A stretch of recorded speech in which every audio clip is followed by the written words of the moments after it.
2009 USLA National Championships Men's Open Surfboat Finals, sponsored by Ford Motor Company. To try to set the field after the start, it's the bowman's choice as to where he wants to set the boat, as the sternmen run down the beach and try and give a push and get in. In the near boat, white, yellow, and black helmets, that'd be the Johnson brothers, one of the two young crews here. This tends to be an older guy's race because so much experience is needed for course setting and pace setting. This is a 3-lap, 3,500-yard race, minimum. That's if you row straight. 1,500 yards a lift. When USLA went to international rules for its other events, the course was made more narrow. As a consequence, the apex stern is a lot sharper and tends to create a lot more problems. As we look over the field, the green boat, black helmet, both with sunglasses, that'd be Jack Green and Paul Elysia, who've had a lot of success up in North Jersey and Monmouth County. As we take another look at the Johnson brothers, the Goodyear blimp has been hanging around all day long, but nobody really cares.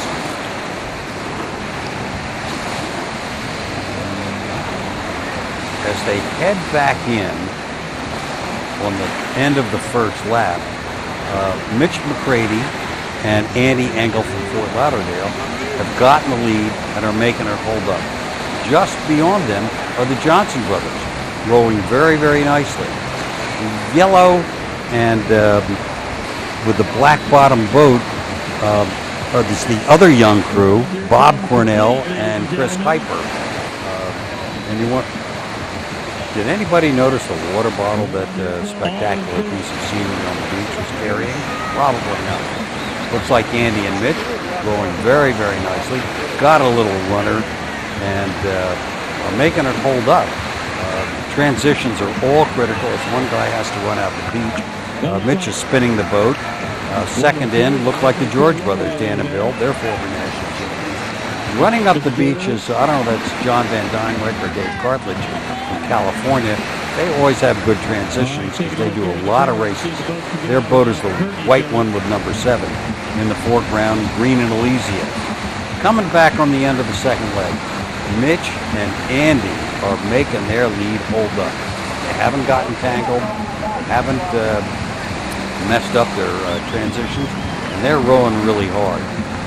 They don't look like they're rowing very well, but I am reminded of what Colin Campbell, the coach of the under-18 national crew team, said during trials this year when I asked him about technique, and he said, it's not a fashion show.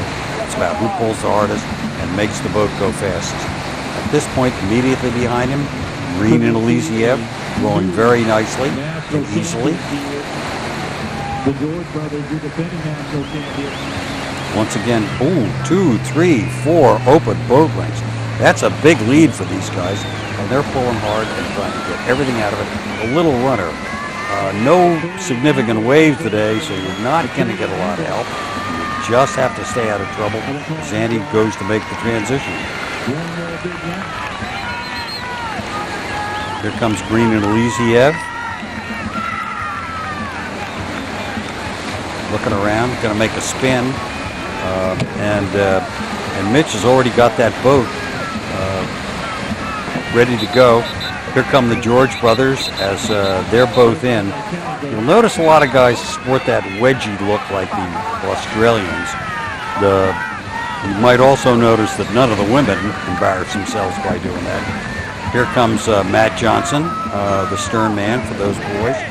Yellow and a black boat, again, Rob Cornell and Chris Kuiper with California headed out. The yellow boat, Jeremy Julio in the stern and Tommy Greenwald. And it looks like there's a little problem there as the George brothers head out. The white and black boat with the yellow helmet, that's John McEntee. A couple years ago, he won the over 50 and the Open. This year, he'll be rolling in the over 60.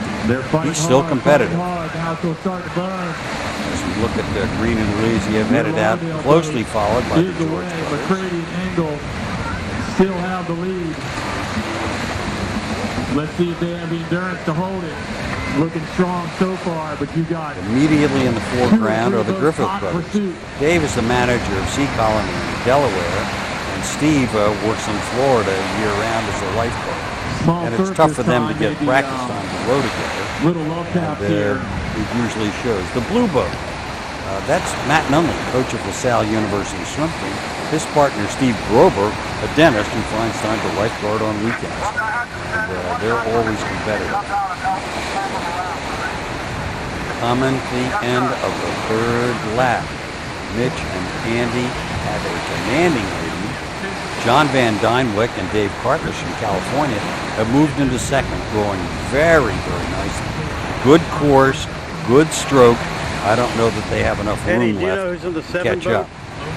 No, that's a California boat, I think. Really?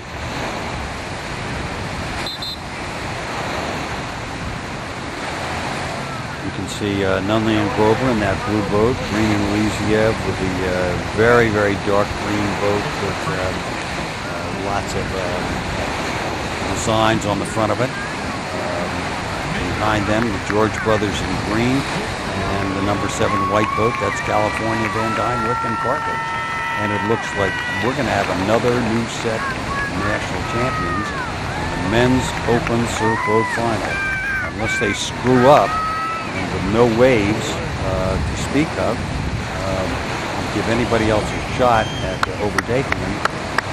It looks like Mitch and Andy have won the big one this year. Come on, Mitchell!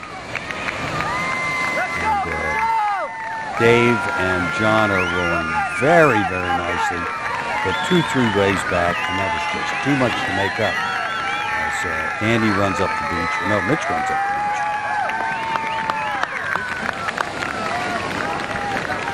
I'm not sure who's the stern and bow man in the California boat. Here comes Jack, and Nunley and Grober make a nice move as Matt jumps out, and to get past the George brothers, who are going to finish 5th. And another Monmouth County boat, John Quinn and Jason Patillo, wind up finishing 6th. Andy, is there a party at your house tonight? Somebody wants to know if Andy's having the party. It's their home course, and guess what? That might be better than a trophy, Andy.